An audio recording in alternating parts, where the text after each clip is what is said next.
Bom dia a todos e a todas. Eu gostaria de cumprimentar todos da mesa, né? E vou fazer rapidamente, mas o desembargador, Dr. Ricardo Sintra de Carvalho, Dr. Renato Siqueira de Pietro, Dr. Pedro Nogueira e também Dr. Rogério Menezes, dizendo que, além das pessoas, as instituições também têm um peso para que nós estejamos aqui no dia de hoje. Então, em particular, a Fundação José Pedro de Oliveira e a Escola da Magistratura, eu gostaria de parabenizar pela realização deste evento. Eu preparei um PowerPoint para passar, porque, na verdade, já está aberto. É só clicar em cima do PowerPoint, por favor. Eu pensei em fazer uma conversa, um diálogo com vocês no dia de hoje, quando o Dr. Ricardo me pediu para falar sobre o direito internacional do meio ambiente e a jurisprudência brasileira. Na verdade, a primeira questão que eu pensei foi nós precisamos, em primeiro lugar, definir o que nós entendemos como direito ambiental ou direito internacional do meio ambiente, o direito ambiental internacional. E é certo que nós vamos ver, né, justamente que há questões que ultrapassam fronteiras, né? O avião que levou toda a equipe da Chapecoense ultrapassou essa fronteira. E nós vamos ter aí uma série de questões de direito internacional envolvidas, né? Embora esse luto seja nacional, ele não é só nacional, e nós observamos que ele alcançou todos os países, todos os corações se sentiram afetados, até porque nós temos, diante da morte, essa sensação da efemeridade. E a questão que eu sempre me coloco é por que, quando nós nos colocamos diante da degradação ambiental e de questões ambientais que nos são caras, nós não temos essa mesma noção de efemeridade? Porque nessas negociações internacionais estão os estados, estão interesses nacionais, estão interesses econômicos que são pungentes e que nós vimos e ficaram muito claros nas palavras do Dr. Rogério Menezes ao citar todas as possibilidades que estão em trâmites, como ele chamou, das pérolas do retrocesso, que eu vou tocar um pouquinho nessa minha palestra de hoje. Então, a primeira noção que nós temos que ter é essa, que falando de direito ambiental internacional, ou de direito internacional do meio ambiente, existe uma correlação de forças e uma relação muito forte com o âmbito da política. Por vezes nós até dizemos, não, a política, né, sobretudo no Brasil de hoje, nós dizemos, não, eu quero distância da política, eu quero distância desse mundo. Entretanto, todos os nossos atos cotidianos são políticos, são escolhas que nós fazemos que também têm um cunho político. E nós precisamos assumir isso. E a política internacional, será que ela está tão distante de nós mesmos? Não, ela não está. Quando nós optamos pelo consumo, pela compra de um produto fabricado na China, quer dizer, é o comércio internacional de produtos chineses que é fomentado. Em que condições esses produtos são realizados? Com a extração de minérios na África, com a realização da assemblage, né, em francês, da colocação de todas as peças juntas na China e do transporte desses produtos que chegam até os países para serem adquiridos. Então, tem uma conformação atual que também nós podemos ter a nossa palavra a dizer, e eu sempre digo, não como empresas, talvez para quem é empresário, sim, como empresas, não como organizações não governamentais, de quem participa de uma organização não governamentais, mas como índices, como indivíduos não governamentais. E eu lembro sempre de um aluno meu que, não no caso da Chapecoense, mas que também nessa vida acabou virando estrelinha, o que eu digo para os meus filhos, né? Que a morte nos leva para um outro plano, e para então brilharmos num outro plano, ele dizia, professor, eu lembro muito de uma coisa que a senhora falou comigo, que nós todos juntos, com as nossas bicicletinhas, podemos até parar um Boeing. E podemos, né? Eu acredito que essa é a nossa força, tanto no momento de tristeza, quanto nesse momento de crise que a sociedade brasileira está vivendo. E, para cima e para baixo, eu passo para cá. Eu sou um pouco... Mas eu posso também... Eu posso também falar em pé aqui, né? A professora tem essa dimensão de falar em pé, né? E aí, para falar em política, é muito importante nós termos em mente a definição, e o Leprestre, que é um professor que vive no Canadá, ele diz o que é a ecopolítica internacional. Quando nós estamos negociando, nós estamos diante de um conjunto de dimensões políticas da identificação e da resolução de questões ambientais. São os atores internacionais, e quando nós falamos de atores internacionais, nós não estamos falando só dos sujeitos de direito, que são os Estados e as organizações internacionais, mas nós estamos falando também da sociedade civil organizada, dos indivíduos que atuam na esfera internacional, enfim. São esses atores internacionais que buscam impor as suas próprias concepções, as suas próprias definições de segurança em face da natureza e da qualidade de vida das populações, utilizando formas de escassez em seu favor. Bom, se essas formas de escassez, de qualidade de vida, de relações com a natureza são colocadas a favor e interesse dessas populações, desses estados, desses atores internacionais, nós vamos ver a conformação e a formação do direito internacional do meio ambiente ou do direito ambiental internacional. Isso é um pressuposto, talvez nós definirmos, para que então nós passemos a analisar a jurisprudência. Então eu estou fazendo em duas etapas esse nosso diálogo e essa nossa conversa no dia de hoje. Eu posso falar então que eu tenho um direito internacional que passou a ter feições ambientais, ou seja, um direito internacional clássico, que eu vou para as fontes do direito internacional, tal qual o Estatuto da Corte de Haia, do artigo 38, que vai me dizer, olha, as fontes do direito internacional são as convenções, os tratados, os acordos bilaterais, enfim. O que está formalizado, como também o costume, os princípios gerais do direito internacional e a doutrina, né?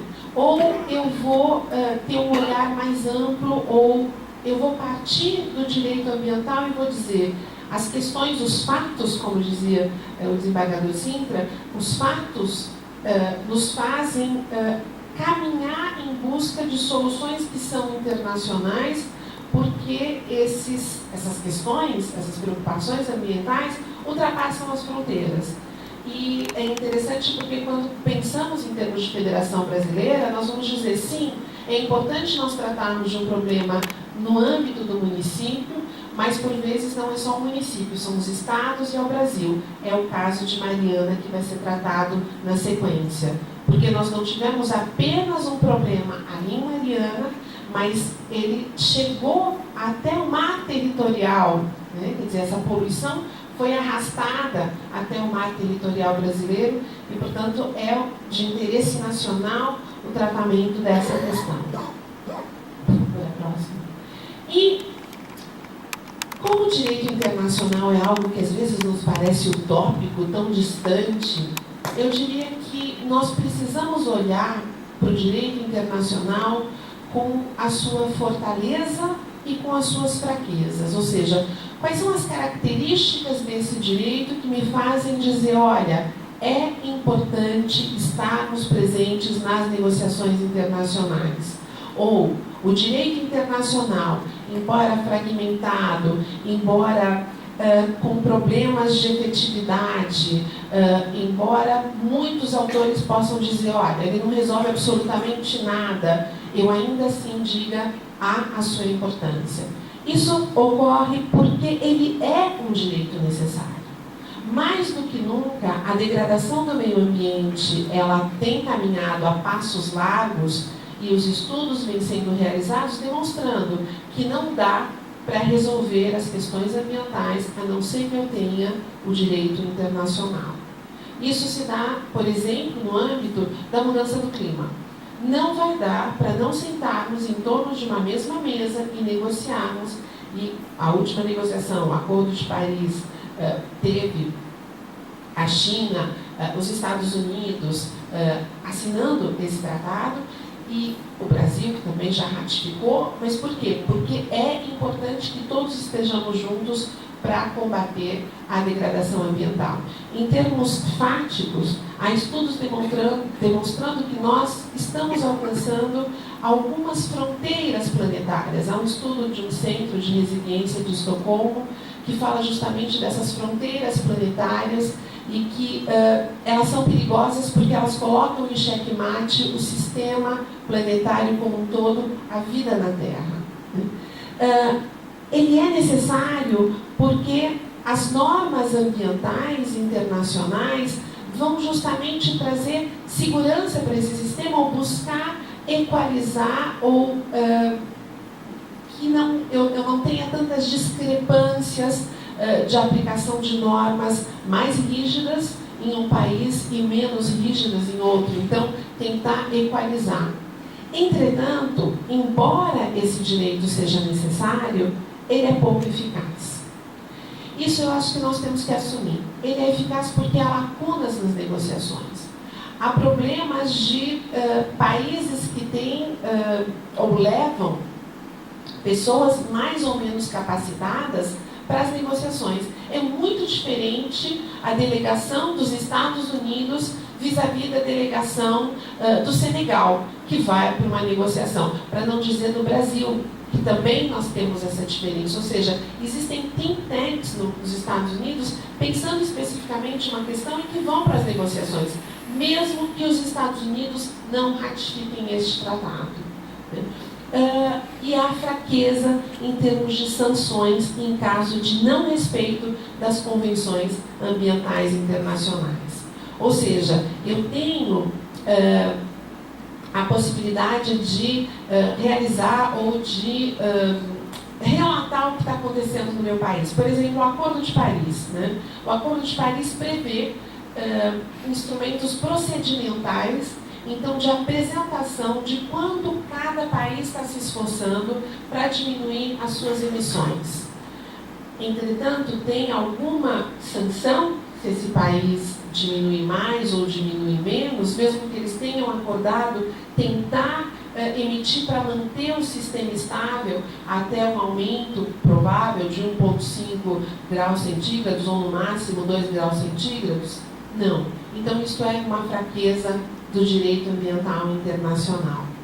Entretanto, nós podemos dizer, se existe toda essa normativa, se existem obrigações que são colocadas no âmbito internacional ambiental, como é que a gente vai reforçar a eficácia do direito ambiental internacional? Será que nós podemos dizer que há um papel eminente ou proeminente dos juízes e das juízas nesse sentido? Ou, em outras palavras, quem pode garantir que os Estados respeitem os compromissos internacionalmente assumidos? E aí é onde eu quero focar, e é onde eu acredito que é importante nós termos isso em mente. Eu estou mexendo no celular, mas eu não estou fazendo WhatsApp não, é só para olhar o cronômetro e ver o meu tempo, para eu respeitar o meu tempo de palavra aqui.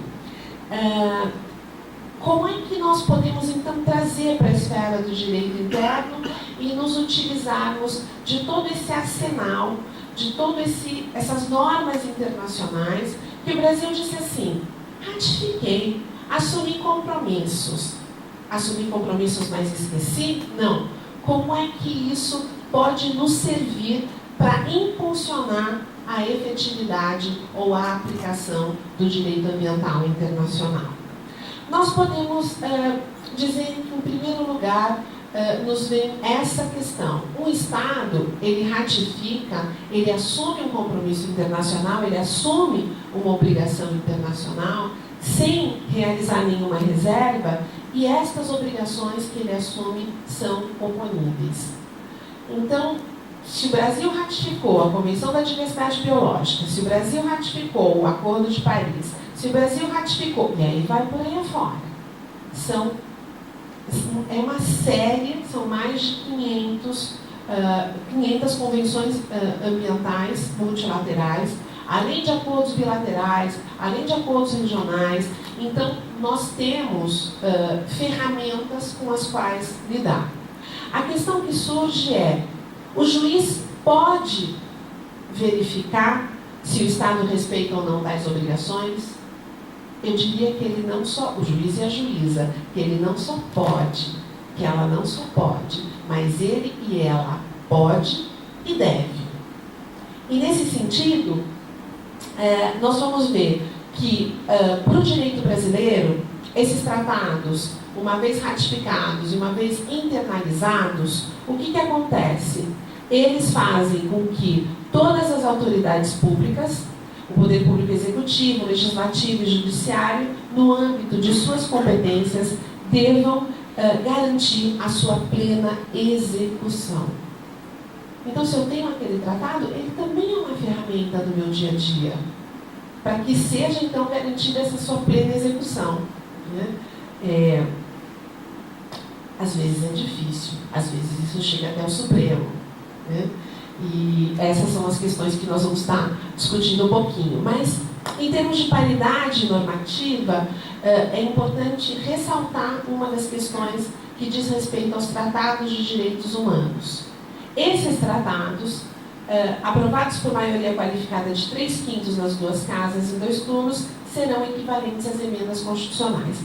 E aí tem toda uma discussão que antes da emenda constitucional de 2004, qual seria ou a hierarquia desses tratados, e, de acordo com as decisões do Supremo, nós estaríamos diante de uma posição intermediária de supralegal e infraconstitucional. Nós temos uma decisão específica no caso do amianto, de 2008, que justamente o ministro Joaquim Barbosa se utilizou de uma convenção da OIT para dizer o seguinte: olha, na questão do amianto, né, há riscos, e essa convenção fala do abandono progressivo do amianto e, portanto, em parte, uma legislação estadual foi considerada inconstitucional. Não em relação ao transporte, mas em relação especificamente à comercialização, a extração, enfim, tinha umas diferenças entre extração, etc. e tal, de amianto. Mas o importante é nós termos isso em mente, que há tratados de direitos humanos que interessam ao meio ambiente, e especificamente em relação ao retrocesso da proteção ambiental. O Pacto de São José da Costa Rica, ele vai dizer lá: olha, assume-se a garantia de um direito ao meio ambiente sadio no artigo 11º. E aí o artigo 2º diz: bom, mas esses direitos não são exigíveis imediatamente, mas eles são direitos de realização progressiva. Se são direitos de realização progressiva, significa que eu não posso retroceder. E, portanto, aí eu tenho um instrumento nas mãos do judiciário que pode ser utilizado. Embora, lógico, nós vamos ter sempre aquele bate-bola, né? Vaquejada inconstitucional. E aí, nova legislação que diz que vaquejada é patrimônio cultural, imaterial, patati patatá. Então, há essa dicotomia entre um olhar que eu vejo hoje, que nós podemos vislumbrar entre uma vanguarda do judiciário no olhar das questões socioambientais brasileiras, em parte, não totalmente, mas em parte, e quando essa vanguarda atinge o judiciário, ou quando o judiciário diz: execute, faça. Isso é o caso, por exemplo, do Código Florestal e da alteração do Código Florestal, né? Por que alteraram o Código Florestal? Não era porque a lei não pegava. Mas eu tenho uma pesquisa efetuada com uma mestranda minha, que hoje é doutoranda, de uma leitura de mais de 1000 decisões judiciais, e que nós chegamos à conclusão de que o Código Florestal, os dispositivos do Código Florestal estavam sendo implementados, porque o Judiciário passou a exigir a implementação desses dispositivos. E o que fez então o Legislativo? Vamos alterar o Código Florestal. E aí passou então o novo, entre aspas, Código Florestal de 2012. Mas o que é mais interessante nesse ponto, em termos de jurisprudência em matéria ambiental internacional, é a questão do efeito direto de uma convenção internacional, de um tratado. E o que é esse efeito direto? É a qualidade das normas de criarem direitos ou obrigações para os sujeitos de direito, estados ou particulares, que podem ser invocados diante do juiz e da juíza nacional.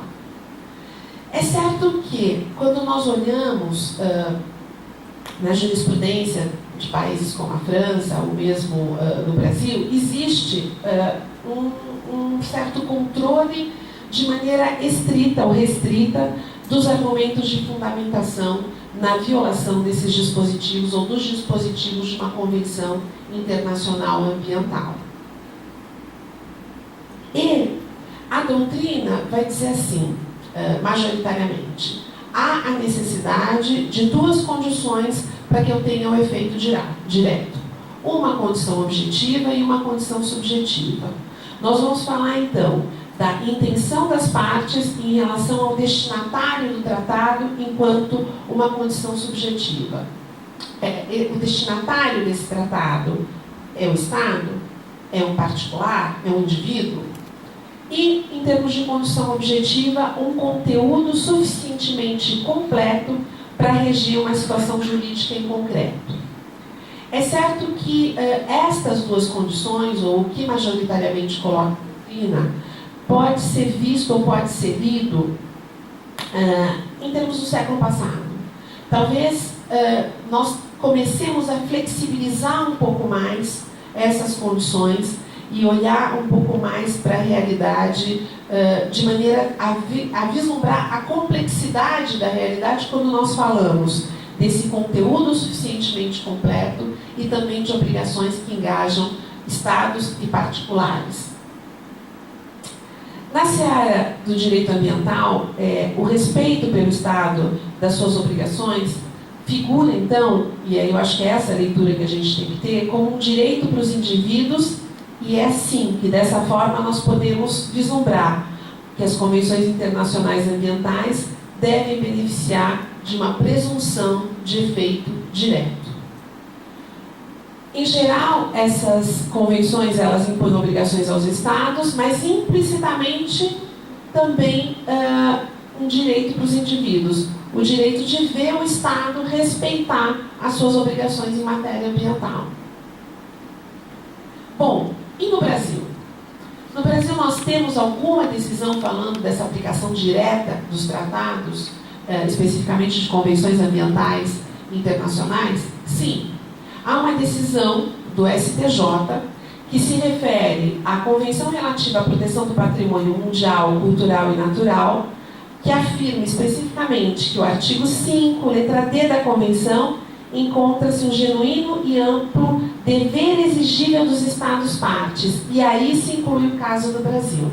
Então, essa decisão, que foi publicada em 2010, ela é, na verdade, ou nela emerge este efeito direto, e a partir dela nós podemos então, ou os juízes, as juízas, podem fundamentar a aplicação e efeito direto de tratados em matéria ambiental no Brasil.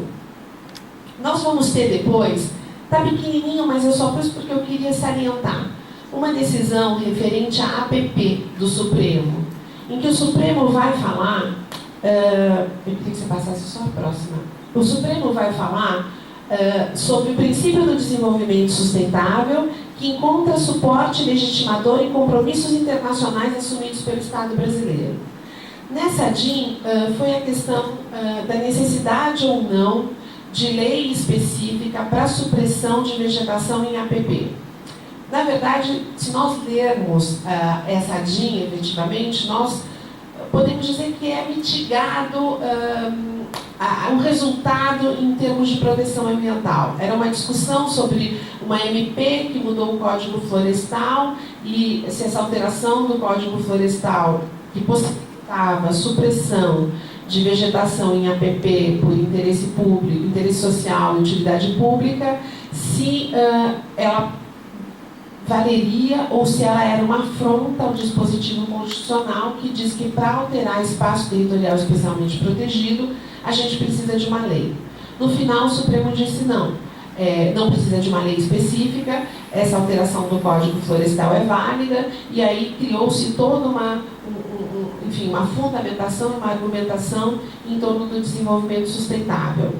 Nós podemos até questionar se efetivamente há um desenvolvimento sustentável nessa decisão do Supremo, mas essa decisão do Supremo se refere a compromissos internacionais assumidos pelo Brasil.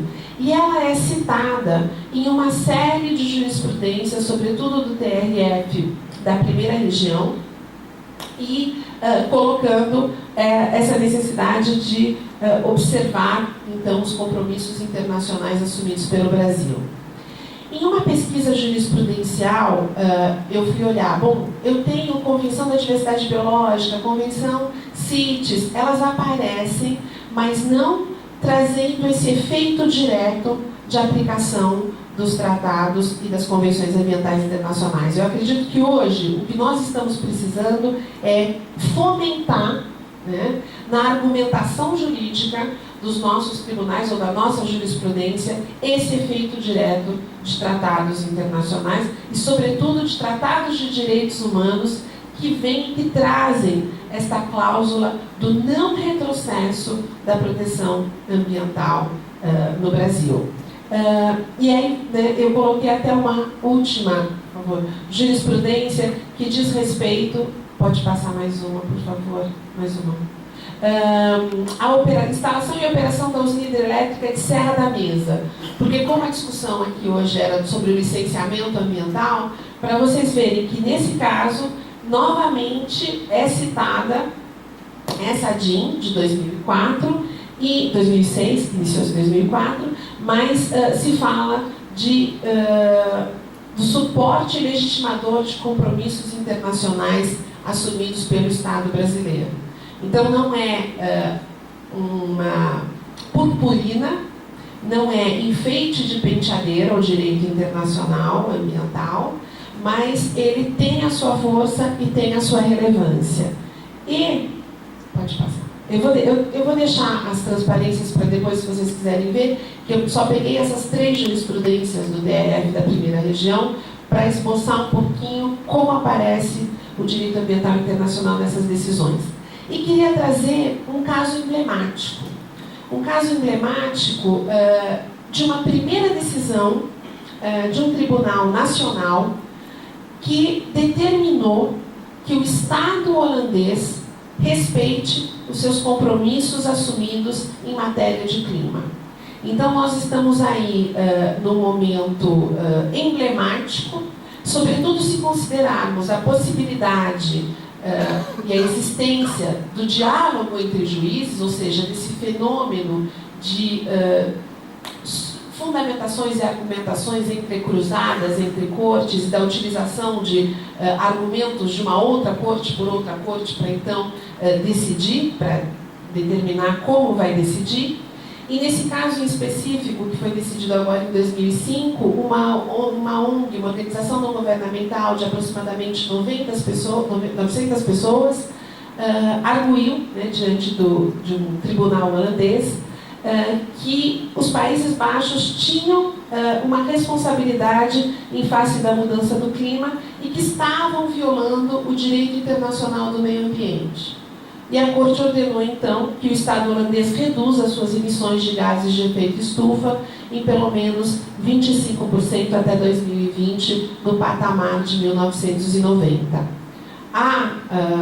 Está em instância de recurso essa decisão, mas ela é uma primeira e ela nos faz pensar muito neste movimento, não só de justiça climática, mas de justiça ambiental. A justiça ambiental, ela traz, ou seja, uma releitura do direito ambiental para nós, que incorpora também a sua faceta social, a sua faceta socioambiental. Eu não estou falando apenas de ter um meio ambiente sem degradação, mas eu estou falando de ter um meio ambiente sem degradação e que não produza desigualdades sociais que parte da população